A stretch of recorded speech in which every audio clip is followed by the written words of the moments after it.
Depois de Shopee, offshores, casas de apostas e várias coisas serem taxadas, parece que chegou a vez da Uber, ou quem sabe até do iFood. Mas como de fato vai rolar essa proposta de regulamentação que foi enviada para o Congresso pelo governo e está gerando tanta polêmica na internet? É isso que veremos nesse vídeo. Mas antes, caso você não me conheça, eu sou o João Ulisses e geralmente eu apareço por aqui para falar sobre tudo que tange o assunto dinheiro e pode afetar o seu bolso.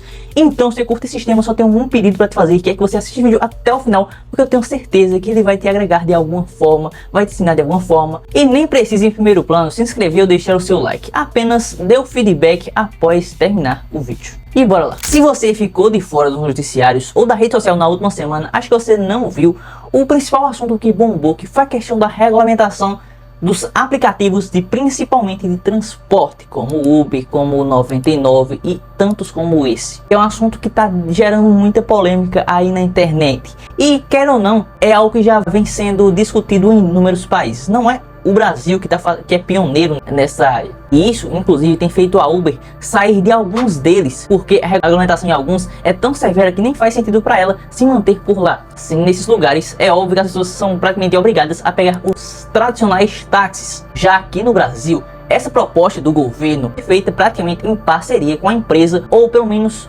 com a filial dela aqui no Brasil. Inclusive, se vocês não notaram, há uns 10 anos atrás havia muito essa treta entre Uber, entre táxis, e era muito pedido uma regulamentação no setor, principalmente para os táxis não perderem tantas pessoas para o Uber. E ao longo dos anos o que vimos foi uma série de pequenas regulamentações aqui e ali, tanto mais estaduais, municipais, que acabaram consolidando esse serviço. E além disso, naturalmente as pessoas foram migrando para o uso dos apps, principalmente pela tecnologia, com mais jovens, com cada vez mais pessoas conectadas, o pessoal foi usando cada vez mais Uber e aplicativos. Assim, essa questão da regulamentação de aplicativos sempre foi uma das pautas que regeu o governo do presidente Lula, que assumiu no ano passado. Então não dá para você pensar que é algo que não se esperava dele, até porque ele sempre falou por aí questão da regulamentação de aplicativos, e hora ou outra aparecia alguma manchete em jornais com relação a isso. Só agora de fato que ele enviou a tal proposta de regulamentação para o Congresso. O que ela propõe?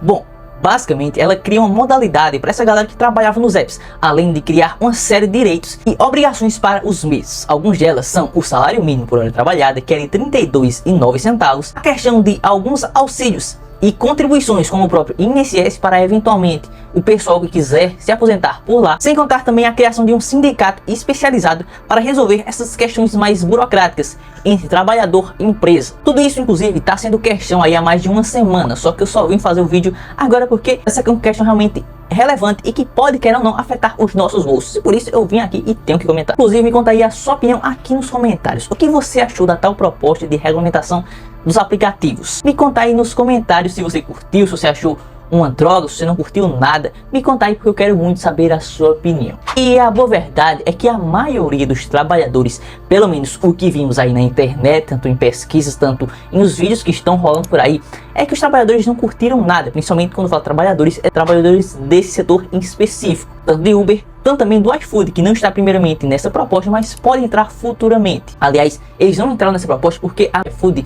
e essas empresas de entrega de delivery, elas foram completamente contra essa proposta do governo, que foi aceita e está sendo levada também, foi conversada muito com a Uber.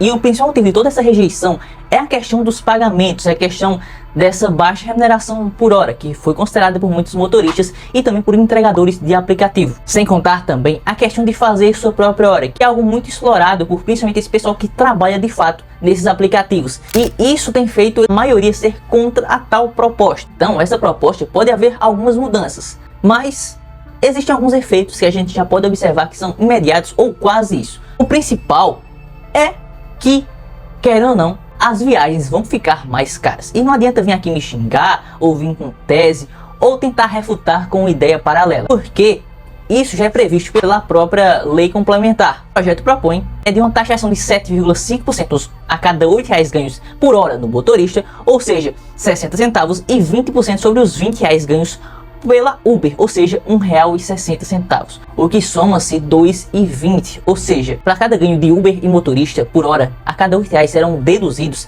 cerca de 2,20. O que você pensar, pô, é muito pouco, né? Uma empresa bilionária, não faz diferença, né? Eles não vão repassar custo. E essa é a tese que o governo leva adiante para defender essa ideia dessa regulamentação, até porque eles acreditam que o valor é tão pequeno, essa taxação é tão pequena que eles não vão repassar. Aqui, pensa aqui comigo, não é pela benevolência do padeiro, do açougueiro, do cervejeiro que você vai jantar de noite. Entender isso é importante porque as empresas têm interesse entre si. As empresas não querem perder dinheiro, elas não querem perder o mercado, elas também querem crescer e, a depender dos interesses delas, elas vão estar contra ou a favor do governo. Uber, principalmente, ela não quer sair desse mercado que é gigantesco no Brasil. Existem mais de 1 milhão de pessoas que trabalham com Uber. Isso tanto aquelas pessoas que estão desempregadas e buscaram ali um auxílio na Uber, tanto também aquelas pessoas que trabalham na Uber praticamente como se fosse uma renda extra, trabalhando ali algumas horas fazendo o seu tempo para gerar uma renda extra para sua casa. Só que se a gente for analisar essa taxação que a princípio parece pequena, se a gente for contar para cada Uber, para cada corrida, a gente vê o tanto que essa taxação pode acabar impactando o faturamento da empresa, tanto também os lucros dos próprios empregados, o pessoal que trabalha na Uber. E dessa forma, pensa comigo, será que a Uber vai aceitar de boa simplesmente perder muito do seu lucro? Bom, não sei o que você acha, mas indo à lógica da maioria das empresas, ou pelo menos o que é feito, sempre quando o governo coloca uma taxação, coloca um imposto aqui e ali nos serviços, a tendência natural é que eles acabem repassando para o consumidor. O ano passado fez aquela taxação das comprinhas online das companhias chinesas, né, como Shopee, AliExpress. Isso fez com que as companhias chinesas basicamente repassassem os custos para os clientes. Então essa é uma possibilidade bem provável que aconteça e a Uber repasse esse custo no valor final das corridas. Mas vamos ver como vai rolar. Essa lei complementar ainda vai passar pelo Congresso, pelo Senado para ser aprovada. Vamos ver aí o que vai rolar.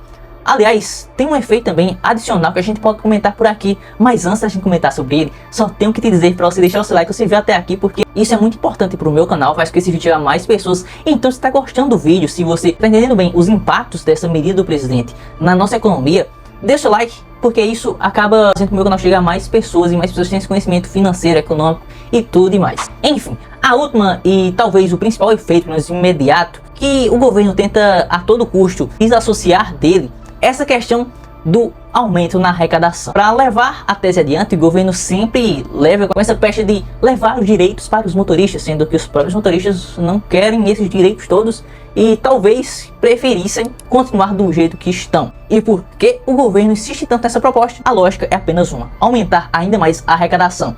E isso tem explicação ainda mais profunda. O governo não está querendo simplesmente taxar por taxar. Ocorre porque no último ano, mesmo com taxação em Shopee, em offshore, em casa de aposta, o que ocorreu foi uma redução na arrecadação. Além disso, o governo teve um déficit, ou seja, as contas públicas registraram praticamente um prejuízo. Além do mais, o que estamos vendo é um aumento cada vez mais frequente na dívida do governo. Isso mexe profundamente com questões econômicas, principalmente pensando no futuro. A taxa Selic, isso é muito considerada, quanto à questão da inflação, como o investidor na gringa vê o Brasil como um país ideal para se investir, para tentar fechar a conta, o governo está tentando tapar buraco com algumas arrecadações, as receitas adicionais, que é essa questão de taxações, arrecadações em alguns setores específicos, como é agora essa sobretaxação na Uber. Para você ter uma ideia, o efeito imediato dessa medida seria de cerca de 279 milhões a mais por mês para a Previdência, o INSS, serviço que digamos que é deficitário. Mas se isso vai de fato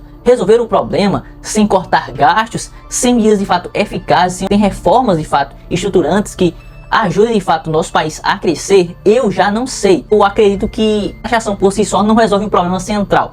Mas vamos ver o que acontece, né, os próximos passos dessa implementação, e vamos ver o que acontece aí eventualmente. Me conta nos comentários a sua opinião, se curtiu o vídeo, se não curtiu, se você discorda do meu ponto, fundamente a sua opinião aqui nos comentários. E claro, caso tenha curtido o vídeo, deixe seu like, porque isso me ajuda demais, já te disse. E também se inscreve para continuar sempre aqui comigo, aprendendo cada vez mais sobre investimentos, sobre economia, sobre finanças e sobre todo esse mundo do dinheiro.